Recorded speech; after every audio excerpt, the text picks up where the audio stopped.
Actualmente estamos viviendo en un tiempo de divisiones, discusiones y el orgullo se ha apoderado del corazón de muchos.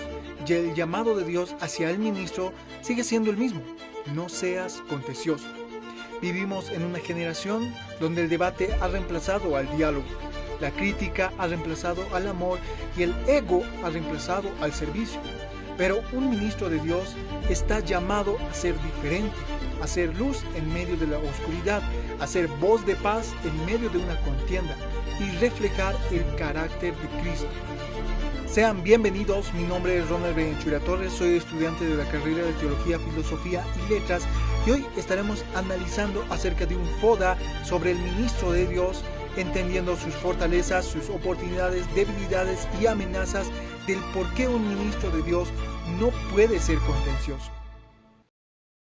Primeramente vamos a hablar acerca de las fortalezas del ministro de Dios. Las fortalezas de un verdadero ministro de Dios no están en su elocuencia, ni tampoco en cómo actúa, tampoco está en cómo es su comportamiento, sino en su autoridad humana, también en su carácter transformado a través del Espíritu Santo, tal como dice en Gálatas 5, 22 y 23, dice: mas el fruto del Espíritu es amor, gozo, paz, paciencia, benignidad, bondad, mansedumbre, templanza. El ministro que no es contencioso demuestra su fortaleza en la mansedumbre, porque sabe que la fuerza no está en gritar, sino en dominar su espíritu. De la misma manera la sabiduría, porque habla cuando debe hablar y calla cuando es prudente.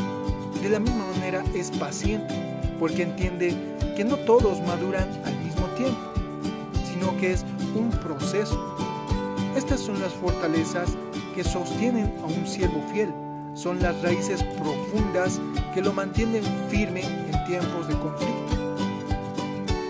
Seguidamente, en la parte de oportunidades, cada conflicto es una oportunidad para demostrar el carácter de Cristo, tal como lo menciona Romanos 12, 18, que dice: si es posible, en cuanto dependa de vosotros, estad en paz con todos los hombres.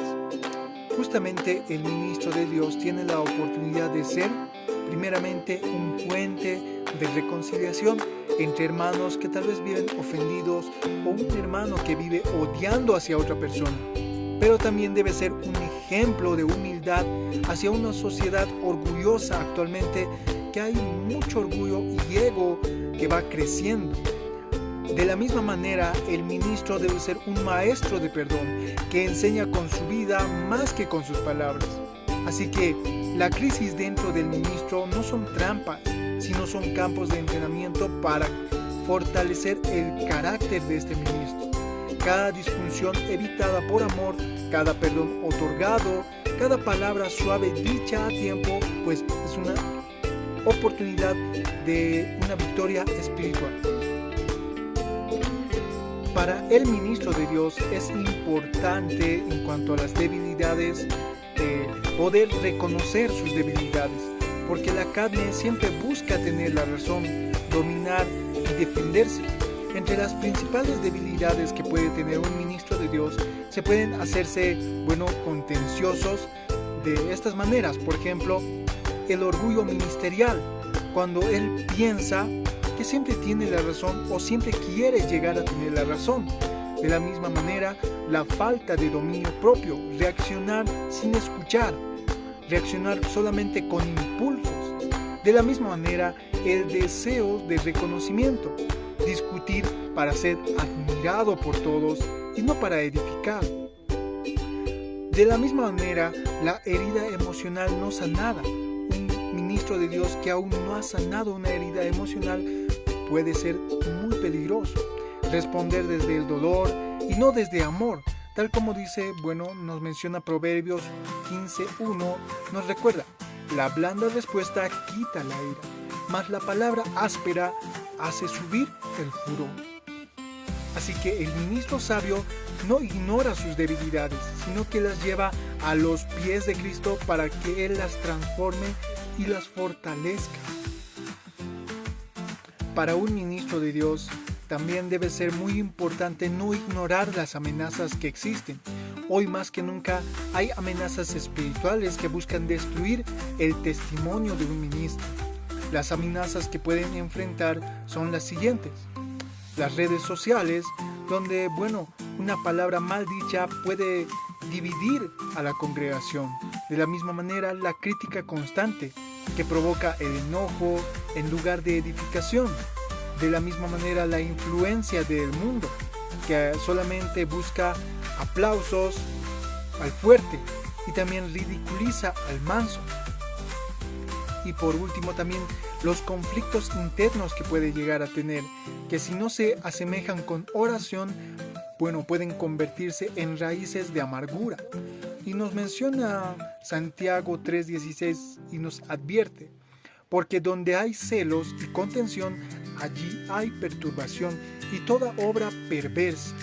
Es por eso que el ministro de Dios debe estar en alerta. No puede caer en el juego del enemigo. De la misma manera, debe recordar que su lucha no es contra carne ni sangre, sino contra fuerzas espirituales que buscan dividir el cuerpo de Cristo. Así que seamos muy sabios.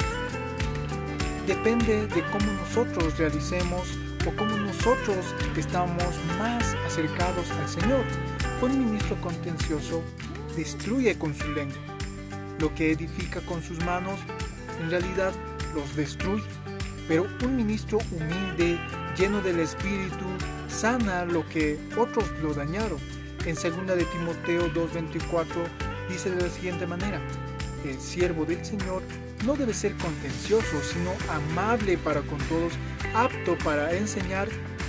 De esa manera la verdadera autoridad no se impone, sino se gana con amor. La verdadera sabiduría no se discute, sino se escucha. Y el verdadero siervo no busca ser el primero, sino siempre ser obediente hacia el Señor.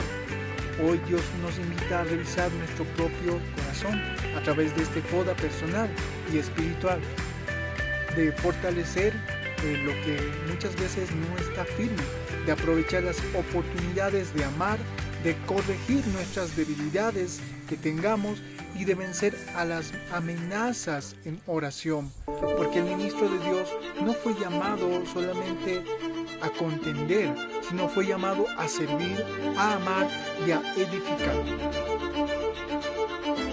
Así que sirvamos a Dios con humildad, con mansedumbre, como nos menciona los frutos del Espíritu. Muchas bendiciones. So there isn't one fact in this world that doesn't exist by virtue of the Christ through whom it is made, and no law that doesn't exist and operate except through Him who is the Logos, the Word, by whom all things are made in their relations. It is this knowledge that we may have and possess, and therefore we have the truth, because it is in Jesus who said, I am the way, the truth, and the life.